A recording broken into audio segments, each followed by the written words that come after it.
Padre eterno, Señor, estamos reunidos el día de hoy como iglesia, Señor, y sabemos que esto es posible nada más porque tu voluntad, Señor, lo ha permitido, porque tu gracia, Señor, nos lo ha permitido, porque no merecíamos o no estábamos en la capacidad de estar cerca de ti, pero por el sacrificio del Cordero Perfecto, ahora podemos venir a tu trono, podemos acercarnos confiadamente y podemos descansar en paz contigo, sabiendo que ahora tenemos la posibilidad de caminar en una relación íntima, cercana y estrecha contigo.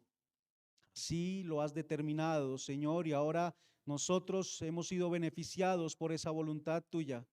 Así que damos gracias, Señor, y el día de hoy nos reunimos para oír tu palabra, para escuchar acerca de ti, para escuchar acerca de esa gracia que ha sido derramada sobre nosotros.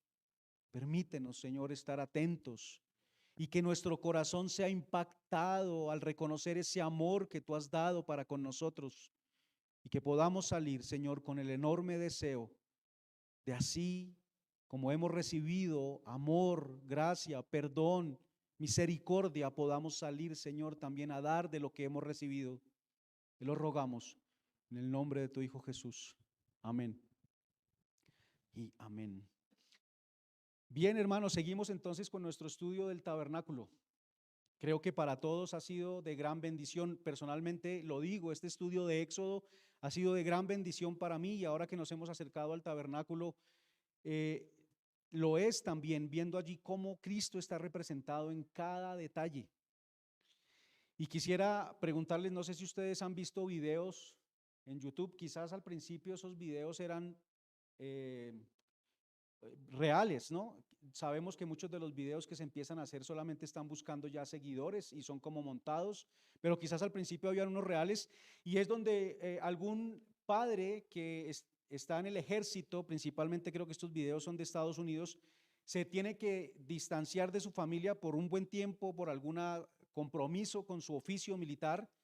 Y sus hijos que están en el colegio, pues llevan tiempo sin verlo y de un momento a otro él aparece en medio de alguna actividad en el colegio y les da la sorpresa a sus hijos de que llega allí y de que ahora se encuentran nuevamente. Estaban separados, estaban apartados uno del otro, pero ahora se vuelven a encontrar y no sé si han visto esos videos, la alegría de estos muchachos al ver a sus padres aparecer allí, el gozo que les transmite el saber que ahora pueden tener esa cercanía con su padre. Son unos hijos que no habían tenido esa oportunidad. Acá, cuando nosotros vemos estos versículos en los que los que acabamos de leer, estamos hablando del atrio del tabernáculo, y el atrio quiere decir un patio o un cercado. Y ese cercado nos habla a nosotros de algo allí claramente, y es cuando nosotros vemos, por ejemplo, aquí en nuestro contexto en Bogotá, en Colombia, los conjuntos residenciales normalmente tienen una cerca, ¿no es cierto? Un enmallado. Algunos los tienen con corriente eléctrica, otros con unas púas arriba, y lo que están tratando de hacer es ¿qué? Evitar la entrada de quien no es bienvenido allí al conjunto, personas que son extrañas al conjunto.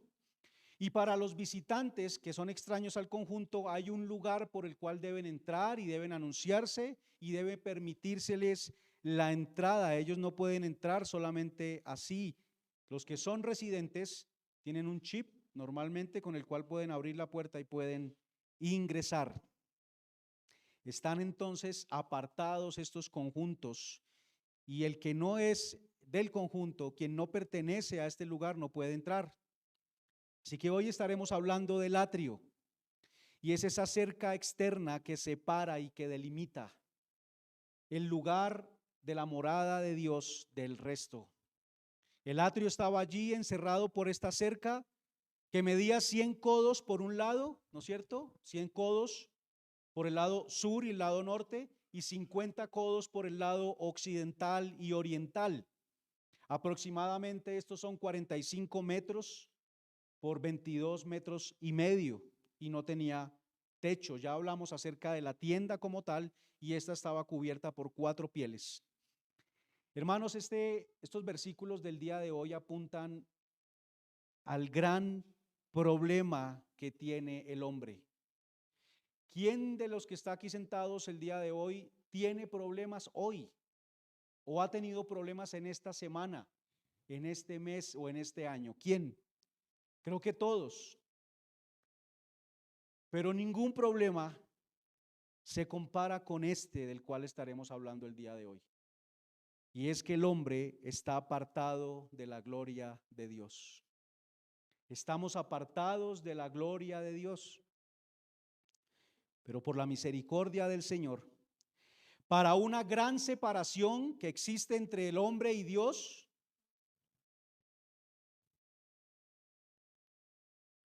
para una gran separación que existe entre el hombre y Dios, hay una gran puerta. Y ese es el título para nuestro mensaje el día de hoy. Para una gran separación hay una gran puerta. ¿Cuál es el título para el día de hoy? Una gran puerta. Y el primer punto, estaremos hablando solamente de 2 puntos.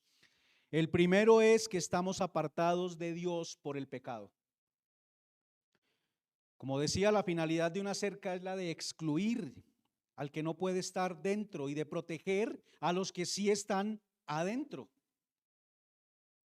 Eso hacía esta cerca del tabernáculo, era la morada de Dios y él quería mostrar que había una prohibición para acercarse a él.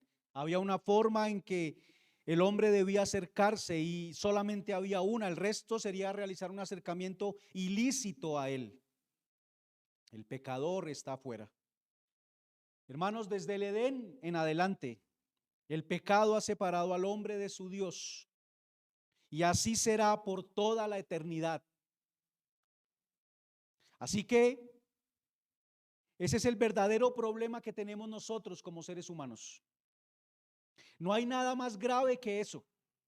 No sé qué situación está pasando cada uno de ustedes, económica, familiar, de salud, pero no es en nada comparable con el gran problema que tiene el hombre. ¿Y cuál es el problema que tiene el hombre?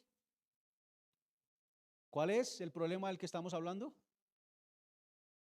Apartados de la gloria de Dios.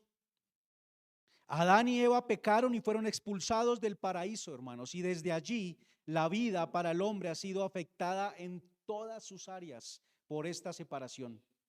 Porque la causa es el pecado, pero nuestro problema es no tener relación con Dios.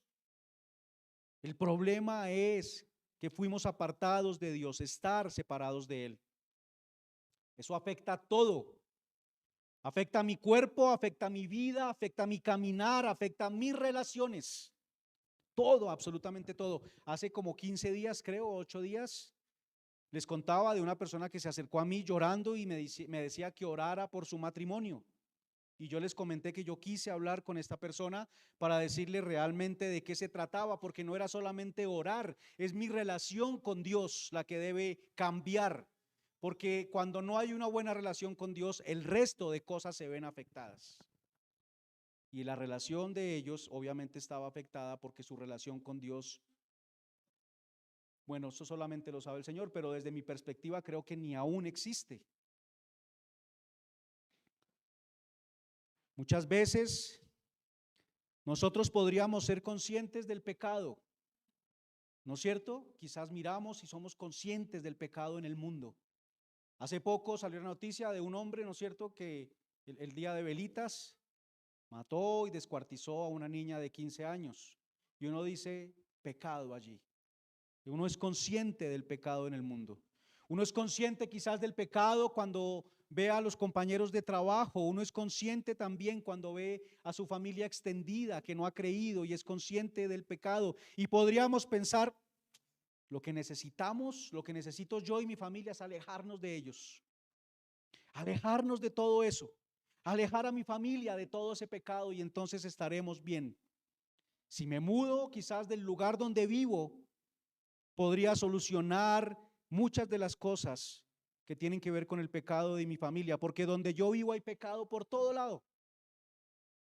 Quizás si me voy a otro país, mis hijos van a crecer con menores tentaciones de las que crecen aquí. Algunos dicen que el hombre es malo porque vive en un ambiente de maldad, por las circunstancias que le rodean. Pero la Biblia enseña que el hombre es malo por naturaleza. En Jeremías 17:9 dice que engañoso es el corazón más que todas las cosas y perverso. ¿Quién lo conocerá? Dice allí. Hermanos, el pecado va con nosotros.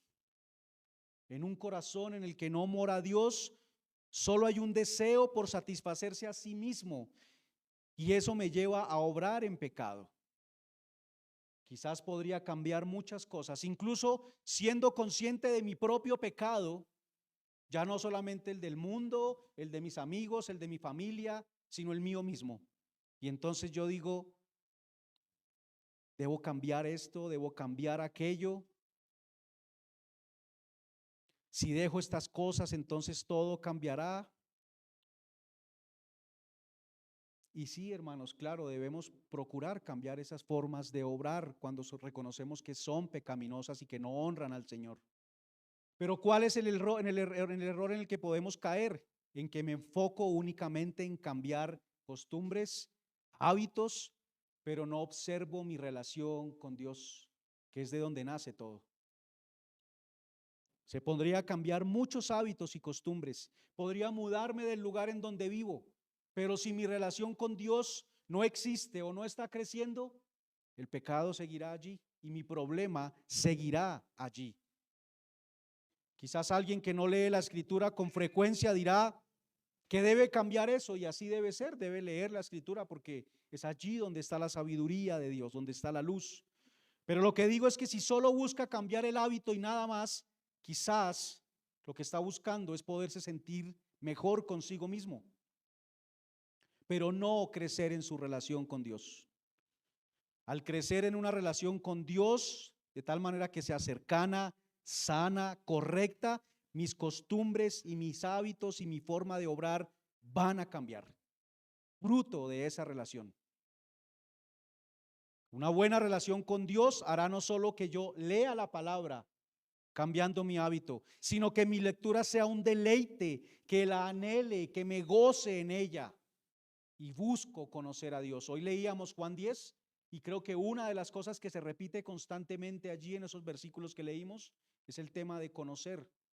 Yo conozco mis ovejas, las ovejas me conocen a mí, el Padre me conoce, yo conozco al Padre. De eso se trata una relación, de conocer al otro. Dios nos conoce a nosotros si somos de sus ovejas.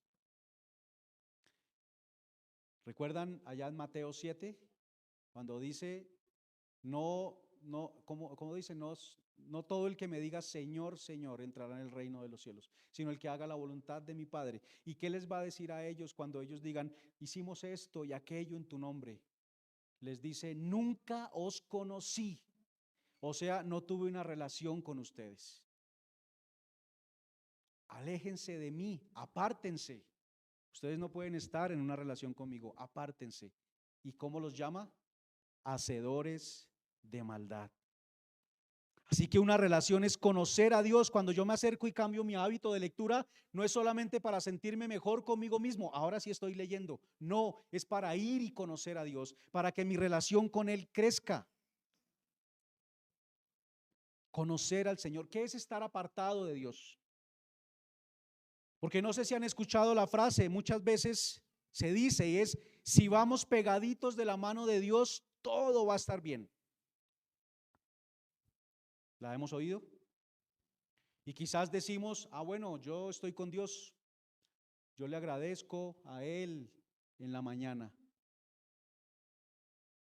Quizás alguna persona dirá, yo todas las mañanas leo unos versículos, oro y le doy gracias a Dios y me voy. Pero después de que sale de esta actividad, todo lo que hace está enfocado en sus deseos. en lo que esa persona quiere y no en lo que Dios ha determinado para él. No sé si me explico. O sea, no está en una relación con Dios. Está buscando simplemente sus deseos y va pegadito de la mano de Dios, pero para que Dios haga lo que él quiere, no para él hacer lo que Dios ha dicho que debe hacer. Hermanos, el pecado es ir en contra de Dios y de sus caminos. Y ir en contra de Dios es ser enemigo de Dios. Estar apartado de Él es que yo voy por un camino, sigo solamente mi voluntad, pero Dios quiere otra. Yo no puedo ir pegadito de la mano de Dios si solamente quiero hacer mi voluntad. Yo voy pegado de Dios, unido a Él cuando hago su voluntad. Y si no estamos con Dios, entonces estamos contra Dios. Mis ideas, las motivaciones de lo que me llevan a hacer las cosas, mis propósitos y mi obrar irán en contra de la voluntad de Dios y entonces estoy apartado de Dios. ¿Y qué hay entonces allí? Pues que no hay paz entre Dios y nosotros, porque lo que hay es enemistad, estoy en contra de Él. Y estaré entonces apartado de su luz, que es su sabiduría, estaré apartado de su pan, que es su vida, y estaré apartado de su amor, que es su cuidado. Recordemos quiénes entraban al lugar santo, los sacerdotes, aquellos que habían sido, que había muerto ya un cordero por ellos, se lavaban sus pies y sus manos y podían entrar al lugar santo. Y allí que había el candelabro, el candelero, que era la luz de Dios, la luz que es Cristo, el pan de vida con el cual ellos se alimentaban, que es Cristo también, y estaban cubiertos por la tienda que tenía techo y tenía todo el cuidado de Dios en medio de un escenario hostil como un desierto. Hay comunión con Él. Y si hay una verdadera relación con Dios, pues hay gozo en la vida de nosotros. Pero cuando no hay una buena relación con Dios, andaré persiguiendo una cantidad de cosas, buscando ese gozo que solamente hallaré en Él. Así que hermanos, esto es estar apartados de Dios. Volvemos entonces al punto en el que estamos hablando. El principal problema que tenemos es que estamos apartados de Él. Y este atrio nos habla de eso, de la separación entre Dios y el hombre por su pecado. Mi separación personal con Dios es por culpa de mi pecado, no por culpa del pecado de los demás. Porque a veces también en medio de mi separación con Dios empiezo a mirar, a ver, la culpa de quién fue. Y no miro hacia mí. El pecado va con nosotros, hermanos, como decía, donde vayamos y afecta nuestro ambiente. Cambiar de ambiente no es la solución, podría aportar, pero si cambio de ambiente y sigo separado de Dios, las cosas para mí seguirán igual en cuanto a lo eterno. Porque el verdadero problema es mi pecado que me separa de Dios. No solo somos pecadores por naturaleza, sino que estamos sujetos a la muerte a causa de nuestra desobediencia. Y esos pecados nos alejan de Dios. Isaías 59:2 dice así: pero vuestras iniquidades, o sea, vuestros pecados, han hecho división entre vosotros y vuestro Dios, y vuestros pecados han hecho ocultar de vosotros su rostro para no oír. El atrio, hermanos, esa cerca creaba o nos habla más bien de una separación entre el hombre y la morada de Dios, y habla también de la imposibilidad del hombre para poderse acercar, porque todos, dice la palabra en Romanos 3, estamos destituidos de la gloria de Dios, apartados de su gloria. Esa extensión, como leímos en la palabra, estaba hecha ¿de qué? Las cortinas alrededor eran de lino fino. Y aquí hablamos ya, yo hoy no me voy a detener tanto en los materiales y ese tema, porque ya hemos hablado de todos ellos. Pero el lino fino habla de la pureza, ¿no es cierto? Ilustra entonces la santidad que Dios exige de todos los que pretenden acercarse a Él. Pero ilustra también la santidad que Cristo ha provisto en su persona y obra inmaculadas. Por eso estamos separados de Dios, porque Él es santo y perfecto y nosotros no lo somos. Y Él no puede tener comunión con el pecado. No es posible para nosotros acercarnos a Dios. Nuestra justicia es impura frente a la perfecta santidad de Dios. Porque quizás algunos podríamos pretender presentar nuestras obras como el medio de poder estar cerca de Dios. Y no hablo solo de la salvación, porque sé que todos tenemos aquí claro que la salvación solamente es por el sacrificio de Cristo. Pero muchas veces creemos que Dios me mira a mí con agrado por mis obras. Nuevamente, porque ahora sí estoy haciendo esto, porque ahora sí estoy haciendo aquello. Él me mira con agrado por Cristo, porque si me viera a mí, no podría verme con agrado. Porque Él exige que todas nuestras obras sean perfectas. Desde que nacemos hasta que morimos no haya ni una sola imperfecta. ¿Y eso de qué habla? Que las motivaciones de cada una de ellas hayan sido correctas y que el propósito que quería lograr con eso haya sido correcto y que mi obrar haya sido correcto también. Y en eso nos vemos en bastantes problemas. Porque quizás muchas veces la obra, que es lo que está en el medio, motivación, obra, propósito, la obra que está en el medio puede lucir bien. Y es lo que a veces vemos nosotros como hombres. Este hermano todos los días, mire, se levanta, ora y hace esto. Eso es lo que vemos nosotros. Pero ¿cuál es la motivación y cuál es el propósito que persigue? Entonces nos vemos en problemas, no podemos acercarnos a Dios. Así que solo Él determinó la forma segura de poder restaurar la relación. Por eso acá, hermanos, las columnas y las basas, ¿qué dice? ¿De qué material son? Venimos de adentro del tabernáculo donde todo estaba en oro, ¿no es cierto? Y plata. ¿Y aquí de qué son? De bronce. ¿Y el bronce habla de qué? De juicio. El 10 de las columnas del lado occidental, en el versículo 12, dice que el ancho del atrio del lado occidental tendrá cortinas de 50 codos y sus columnas serán 10. Ese número 10 nos habla de la responsabilidad del hombre frente a Dios. Los 10 mandamientos nos hablan de la responsabilidad del hombre frente a Dios. El hombre es responsable delante de Dios. ¿Responsable de qué? De amar a Dios, primeros 4 mandamientos, y de amar al prójimo, segundos 6 mandamientos. El hombre es responsable de amar. Quien se acerque a Dios será juzgado porque es responsable delante de Dios, y si no tiene lo necesario, morirá. El bronce, que ya lo vimos hace 8 días en el altar del sacrificio, expuso nuestro hermano Andrei, y ahora en las columnas y las basas del atrio hablan de que la única manera es poder pasar ese juicio de Dios.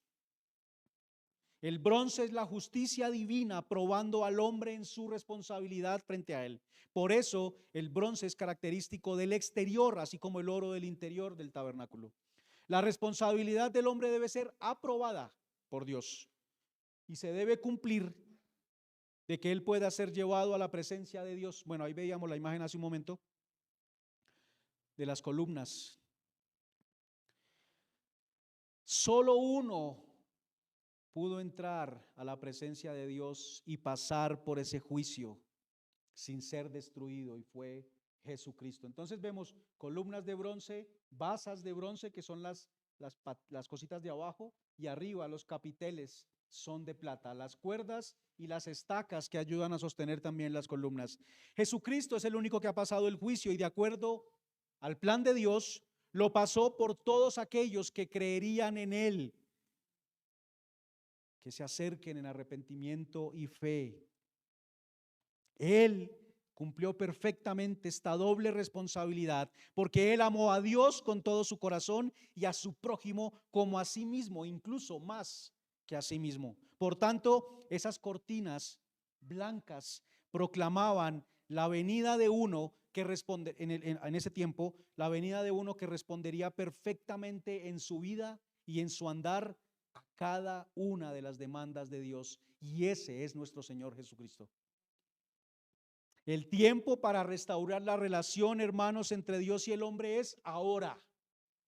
Ahora que usted está aquí en este plano terrenal, que tiene vida física, es ahora. El tiempo ya se ha cumplido.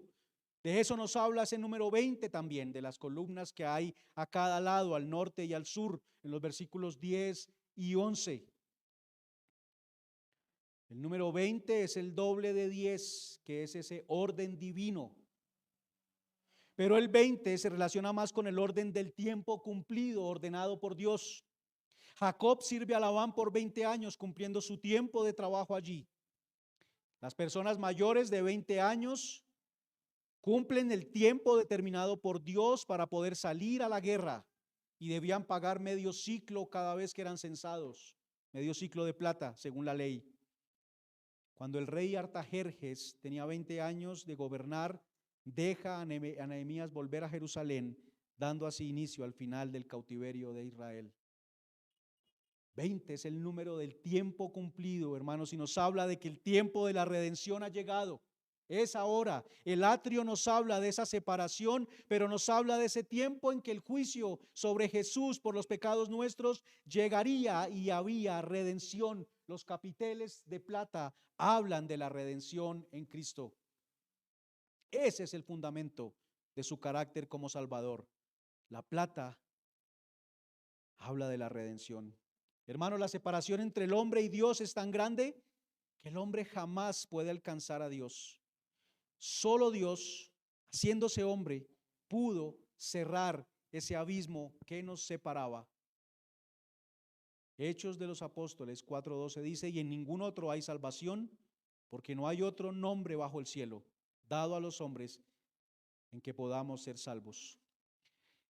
Alguno quizás te está preguntando, pero yo hago muchas cosas que están enfocadas solamente en mí, o sea que yo estoy separado de Dios. Si usted es un creyente, usted no está apartado de Dios. Ahora Cristo le cubre y, como dije hace un momento, Dios ve a Cristo en usted. Pero muchas veces tomamos decisiones y hacemos cosas que no son conforme al propósito de Dios, y claro, esas obras están apartadas de Dios, de su santidad, de su perfección. Todas estas columnas, hermanos, nos hablan de la iglesia. Nuevamente, ¿recuerdan cuando hablamos del tabernáculo? Cuando estaban sobre las basas de plata, ¿qué dijimos en ese momento? No sé si lo recuerdan. ¿Qué significaba que estaban montadas sobre esas basas? Lo vamos a recordar. Que estamos apartados del mundo. Esas columnas no están tocando la tierra, están sobre las basas. Hermanos, ahora nosotros hemos sido apartados del mundo, ya no estamos apartados de Dios. Hemos sido apartados del mundo, estamos fuera de lo que el mundo significa, de ese sistema que va en contra de Dios. No hagamos todo nuestro esfuerzo para volver allá, porque muchas veces en eso nos afanamos, en seguir la corriente del mundo. ¿Por qué buscar apartarnos de Dios? No hay otro lugar diferente o mejor en el que podamos estar, apartados del mundo, separados para Dios, santos. Sobre esas columnas se extiende ese lino fino, y eso habla de la iglesia presentando a Cristo, su santidad al mundo. Nosotros como iglesia deberíamos presentar la perfección de Cristo. ¿Cómo? En nuestro obrar, en nuestro hablar, con nuestras decisiones, mostrarle al mundo. Pero también ese lino se mostraba adentro, a los creyentes.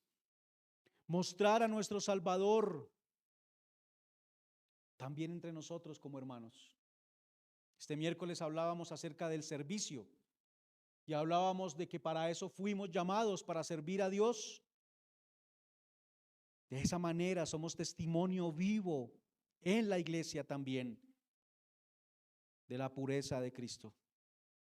Él ha pagado el precio de nuestra salvación. Él nos ha salvado y soportó la ira de Dios por nosotros, bronce y plata. Pero también es quien nos guarda de la caída. ahora que hemos sido apartados del mundo. Esas estacas y esas cuerdas que ustedes veían allí estaban hacia adentro y hacia afuera del atrio, y las estacas ayudan a sostener las columnas, porque si no serían tumbadas fácilmente. Y eso nos habla también de Cristo, hermanos. Ahora nosotros estamos caminando y sé que fallamos, y sé que nos duele cuando fallamos a Dios, pero tenemos la esperanza y la seguridad de que Él está allí para sostenernos y no dejarnos caer para quedarnos allí, porque Él es quien nos levanta, Él es quien nos sostiene, y nuestro caminar está asegurado gracias a Él. Eso representan esas estacas y esas cuerdas, hermanos, porque nosotros necesitamos estabilidad cuando estamos dando testimonio ante el mundo, y necesitamos estabilidad al presentar a Cristo a nuestros hermanos. Santiago es enfático al hablar de esto. Él dice que el hombre de doble ánimo es inconstante en todos sus caminos. No piense pues quien tal haga que recibirá cosa alguna del Señor, pero para quien está en Cristo, Él será sostenido en medio de ese doble ánimo. Y Pablo habla mayormente del creyente débil en Romanos 14. Él prohíbe despreciar al hermano que está siendo sacudido por el viento. Y termina su exposición con la advertencia de que todos compareceremos ante el tribunal de Cristo para que cada uno rinda cuenta ante Dios. Hermanos, estar separados de Dios es cuando yo obro principalmente amándome a mí. Cuando lo que yo decido y lo que yo hago está enfocado en mí. Eso es obrar apartado de Dios. No sé si me explico. Porque si el mandamiento es amar a Dios sobre todas las cosas y amar al prójimo como a mí mismo, pues amarme a mí mismo por encima de todo esto es estar apartado de Dios. La pregunta es cómo lo hacemos muchas veces, hermanos. Debemos preguntarnos cuando nos enojamos, por ejemplo, con nuestros familiares, con nuestro cónyuge, con nuestros hijos, ¿qué está pasando en nosotros? ¿Por qué me estoy enojando realmente? ¿Estoy preocupado por la santidad de ellos? ¿Estoy preocupado realmente por el bienestar de ellos o estoy simplemente enojado porque me siento atacado? Porque siento que fui vulnerado. Amar es que el otro, como dice la palabra, yo lo considero superior a mí. Y quizás alguno dirá, o incluso nosotros le diremos al Señor, Señor, yo quiero amar, pero no es fácil. ¿Y qué le dirá Cristo? Yo sé, porque yo te he amado a ti y di mi vida por ti. Y sé que no es fácil. Y aún hoy, caminando conmigo, tengo que seguir soportando tu desprecio. Yo sé que no es fácil. Pero también sé que cuando estás conmigo, serás llevado a que lo puedas hacer cada vez mejor. Hay una gran división entre Dios y el hombre y es por causa de nuestro pecado, pero para esa gran división, para esa gran separación, hay una gran puerta y es el segundo punto para el día de hoy. A partir del versículo 16 se habla de esta puerta allí en Éxodo 27. Hermanos, solo hay una puerta y no se podía ingresar sino por la única puerta, y esa puerta estaba ubicada al lado oriental, dice el versículo 12. Él habló acerca del lado occidental y desde el versículo 13 habla del lado oriental y dice que hay 3 columnas a un lado, 3 columnas al otro y en la mitad 4 columnas para la puerta. Y nos da la descripción de la única puerta que es similar, ¿no es cierto?, a un velo que ya vimos, que estaba adentro en el tabernáculo y separaba el lugar santo del lugar santísimo. Se describe allí con los 4 colores que ya hablamos en su momento, que hablan de Cristo, y lo relacionamos con los 4 evangelios que nos hablan también de Cristo. El dato de que la puerta esté al oriente, hermanos, es muy significativo. Vaya conmigo, por favor, a Ezequiel.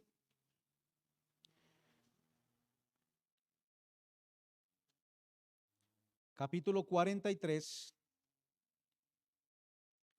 y vamos a mirar los primeros 4 versículos.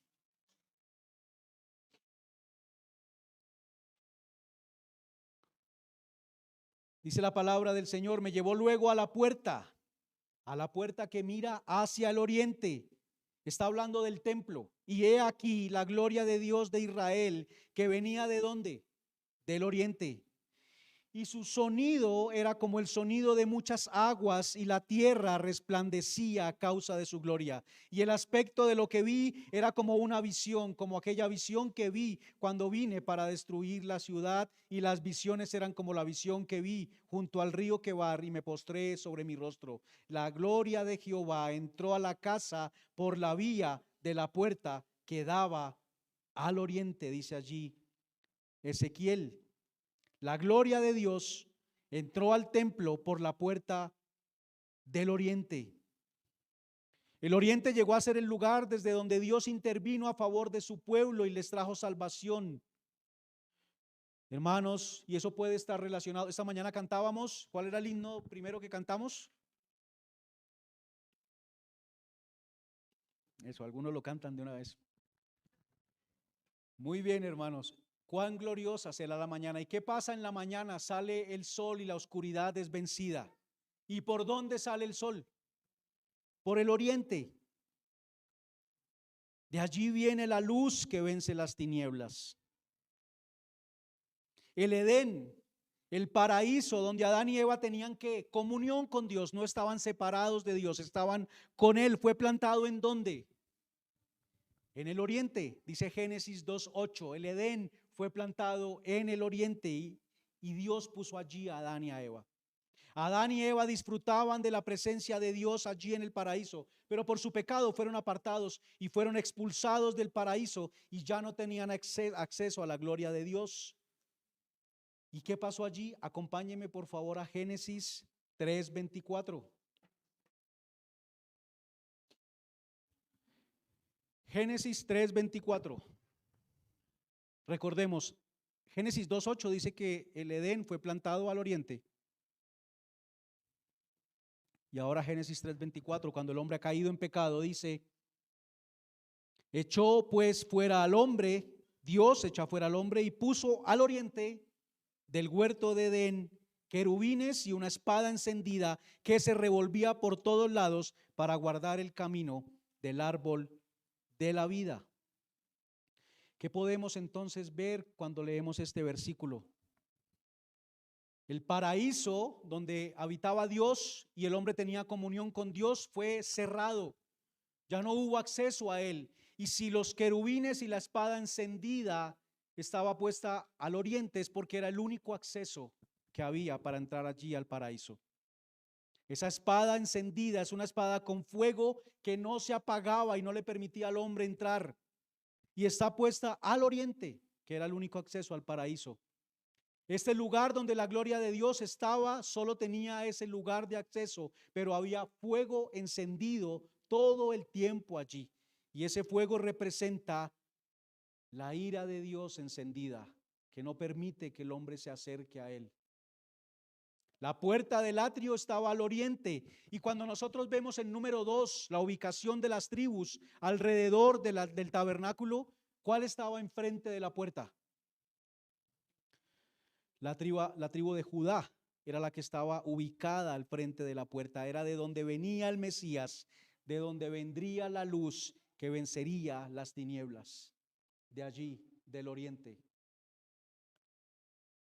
Hermanos, ese fuego estaba encendido allí entonces. Solo por esa puerta se podía entrar, y lo primero que se encontraba alguien al ingresar era el altar del sacrificio, en el cual estaba el fuego encendido con el cual se quemaban los sacrificios, y ese fuego había sido encendido por Dios y no se apagaba. Había también una sola entrada al paraíso, a la gloria de Dios, y también había fuego allí y no se podía entrar a este lugar. Había una separación entre el hombre y Dios.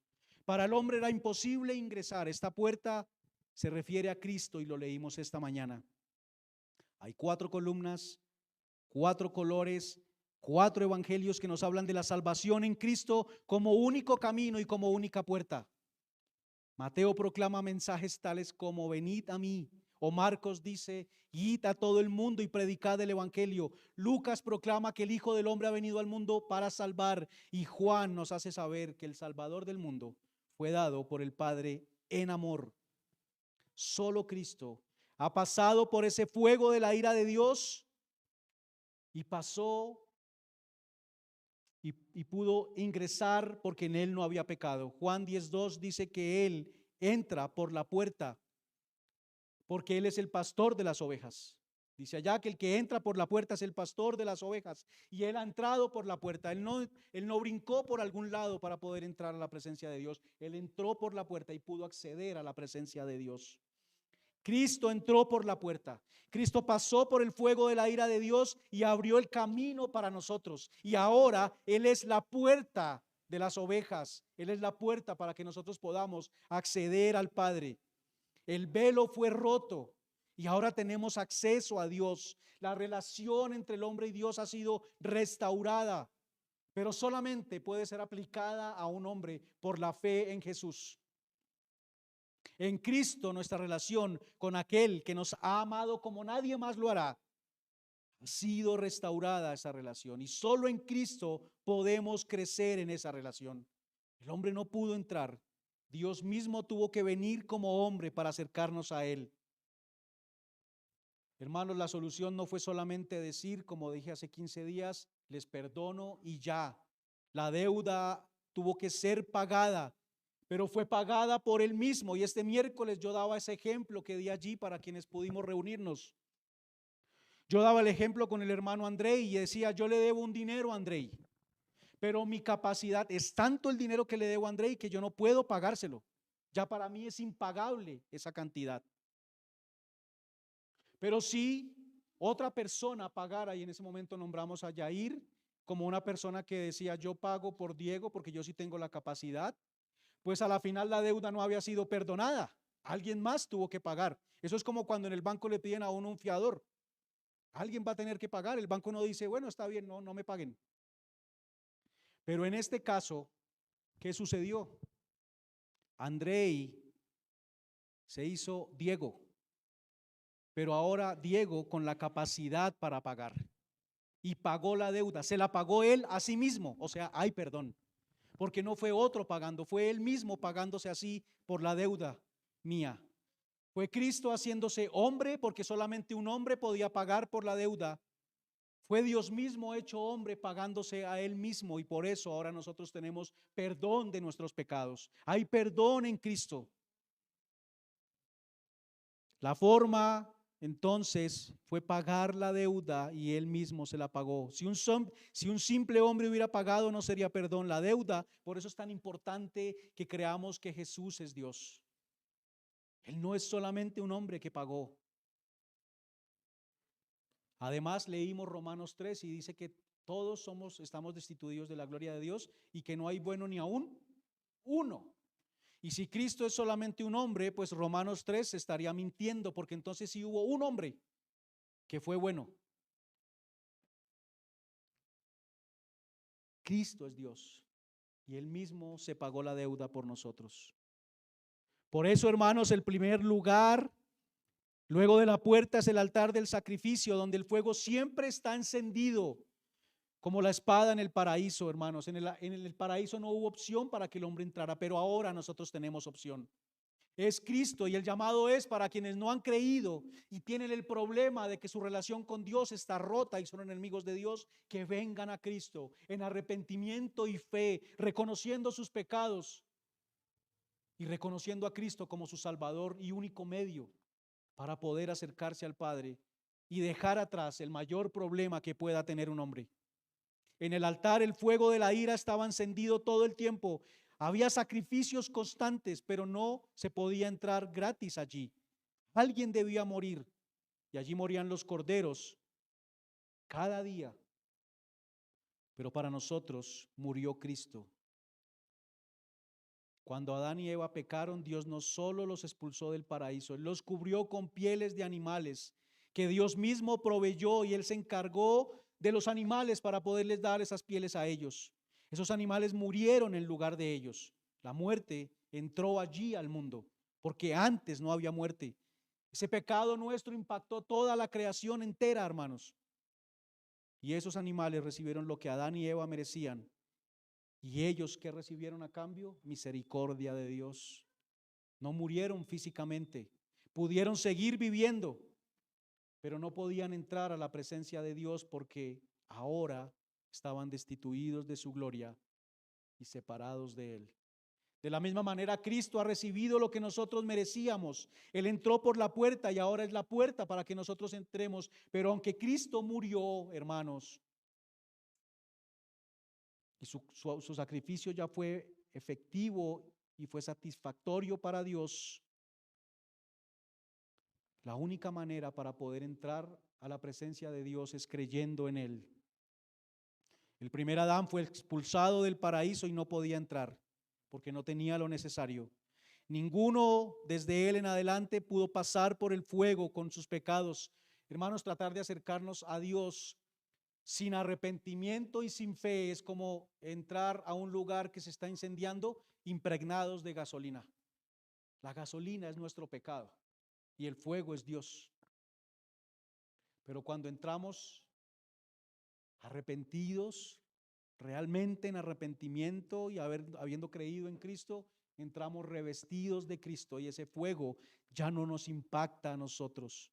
Hermanos, Cristo fue la promesa dada en Edén para reconciliar al hombre con Dios, pero el fuego sigue encendido.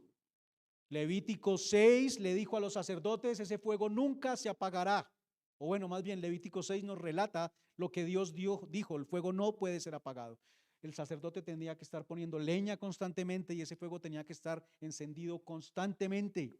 Aunque Cristo ha sido sacrificado como cordero perfecto una vez y para siempre, y ya no se requieren más sacrificios, la ira de Dios sigue encendida contra el pecador no arrepentido. Esa es la imagen de la necesidad del hombre. Porque la ira de Dios está sobre el hombre impío. Juan 3:36 dice así: el que cree en el Hijo tiene vida eterna, pero el que no cree, el que rehúsa creer en el Hijo, no verá la vida, sino que la ira de Dios está sobre él. Alguno dirá: esto está raro, porque yo conozco a fulanito, a uno de mi familia, a uno cercano, que no cree y todo le sale bien. Cada día los negocios le mejoran, prosperan sus negocios, tiene esto, tiene aquello.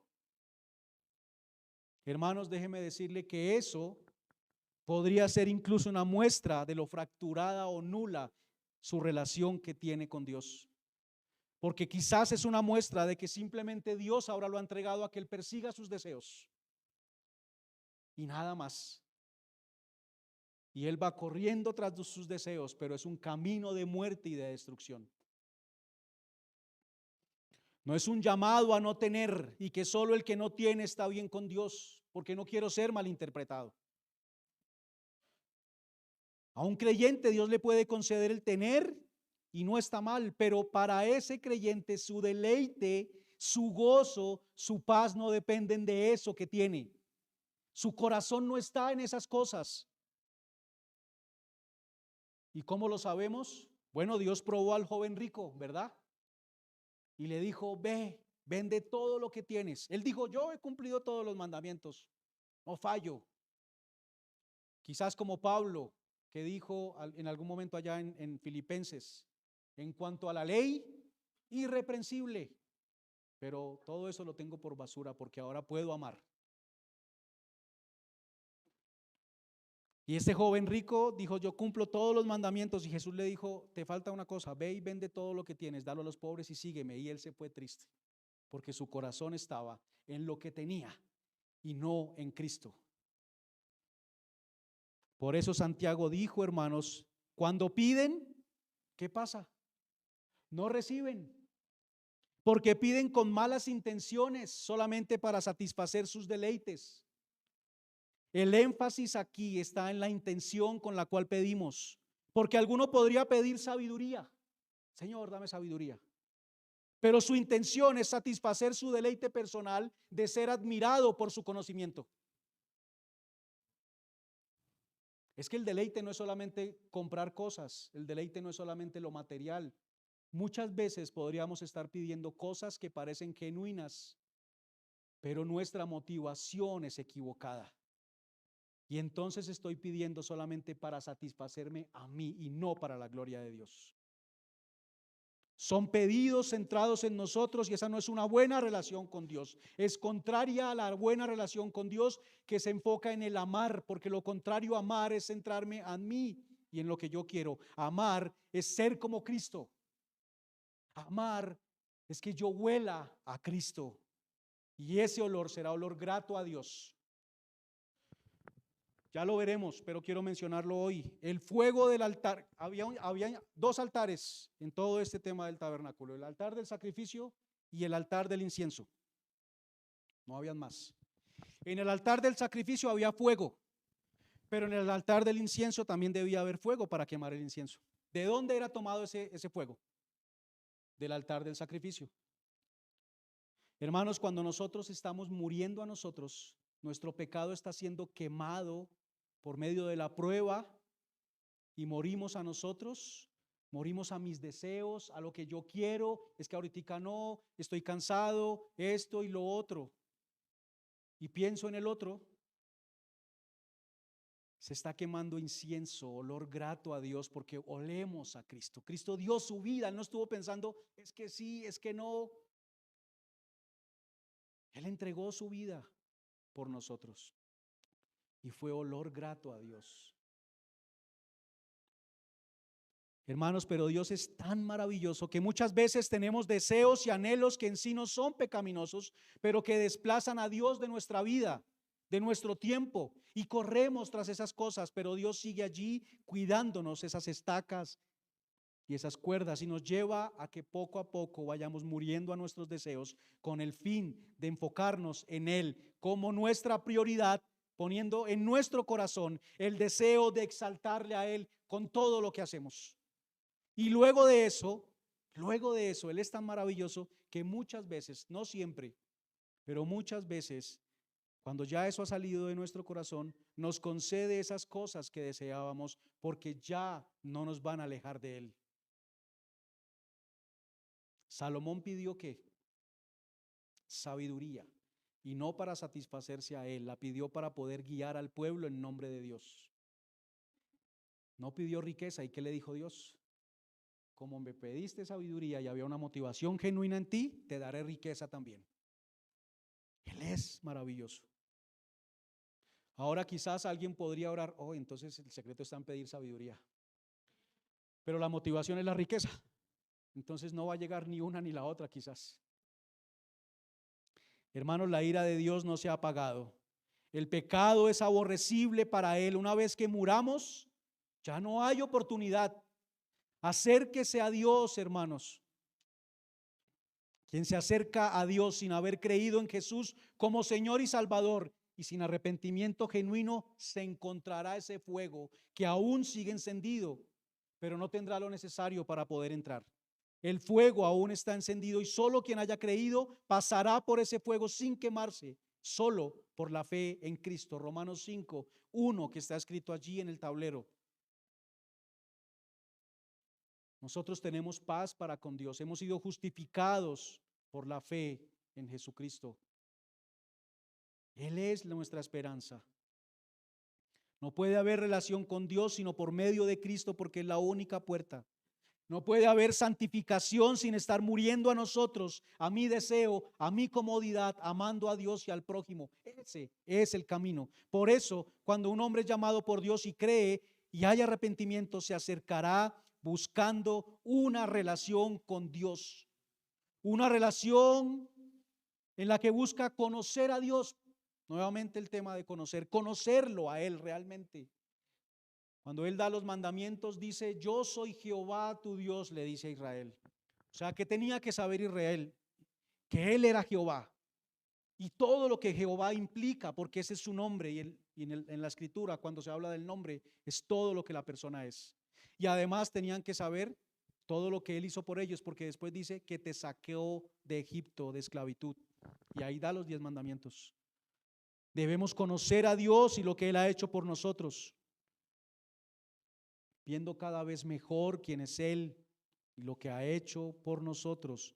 Hermanos, eso producirá sometimiento a su voluntad en amor, y eso traerá gozo a nuestra vida. Es encontrarse con Dios, como el del ejemplo, el niño que estaba apartado de su padre y ahora se encuentra con Él. Podemos tener acceso a su gloria ahora, hermanos. Podemos tener acceso a su hermosura. Ya no estamos bajo su ira, no somos hijos de ira. Ahora somos hijos de Dios y estamos bajo su cuidado amoroso, porque la cerca, aunque está allí levantada y no ha sido quitada, ahora para nosotros la puerta fue abierta. Debemos preguntarnos entonces acerca de nuestra relación con Dios, cada uno. Hermanos, claro, como quizás esposos, por ejemplo, debo estar preocupado por la relación de mi esposa con Dios, la de mis hijos con Dios, pero muchas veces estoy solamente preocupado por la relación de ellos con Dios y veo su relación con Dios fracturada y todo el tiempo estoy tratando de indicarle lo fracturada que está su relación, pero ¿y la mía? Pensemos cada uno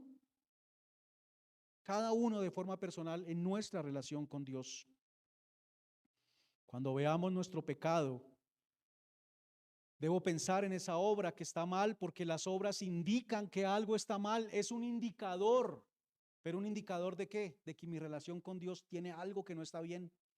Y debo entonces pensar qué está pasando con mi relación con Dios. Quizás necesito más confianza en Él, o podría ser más amor, o podría ser más gozo en Él. Preguntarme por qué, si el ser Dios, ese ser perfecto, quien más me ama, quien ha dado su vida por mí, está dispuesto a tener una relación conmigo, personal conmigo, ¿por qué estoy amando más otra cosa? ¿Por qué estoy amando más otra cosa? Mis obras contrarias a la voluntad de Dios, hermanos, revelan mi relación con Dios. Hermanos, esto es maravilloso, porque al saber que mi tarea es seguir conociendo al Creador y sustentador, al dueño de todas las cosas, quien ha decidido tener una relación personal conmigo, y de eso dependerá mi obrar, para mí es de gran descanso, la verdad, porque mi preocupación ahora es mi relación con Él, mi relación con Él. Y eso es un yugo fácil y una carga ligera, como dijo Jesús. Solo Cristo, hermanos, es la puerta. No hay otra manera para que podamos entrar al Padre. Vamos a ponernos de pie, hermanos, y vamos a orar, dándole gracias a Dios.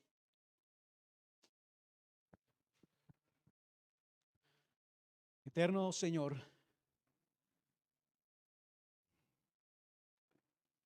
queremos agradecerte, Padre, porque no había ninguna oportunidad de poder tener una relación contigo y nuestro camino era camino de destrucción y de muerte. Porque muchas veces, Señor, o no todo el tiempo, cuando no obramos conforme a tu voluntad, estaremos obrando conforme a nuestros deseos. Y ese camino, que aunque a nosotros nos parezca recto, es camino de muerte y de destrucción. Pero tú, Señor, nos has llamado y ahora por medio de tu palabra nos permites ver realmente cuál es el único camino, que es Cristo. Es conformarnos a su carácter, ser formados al carácter de Cristo, para que podamos amar en la manera en que Él lo hizo, olvidándonos de nosotros mismos y pensando primeramente en el otro. Eso es amar verdaderamente, Señor, y a eso somos llamados, a que podamos servir con gratitud, a que podamos servir con gozo, con deseo, con anhelo, y que lo hagamos porque te amamos a ti. Lo que más buscamos ahora es cumplir el propósito para el cual fuimos creados, y es la gloria de tu nombre. No mis deseos, ese no es el mayor propósito en la vida. No el deseo mío de lo material, no el deseo mío de esto y aquello, tu gloria. Ayúdanos, Señor, porque aún en nuestra naturaleza, aunque hemos sido apartados del mundo, muchas veces procuramos seguir ese camino. Te damos gracias también porque entendemos que solo tú nos sostienes para que no caigamos de una manera irreversible.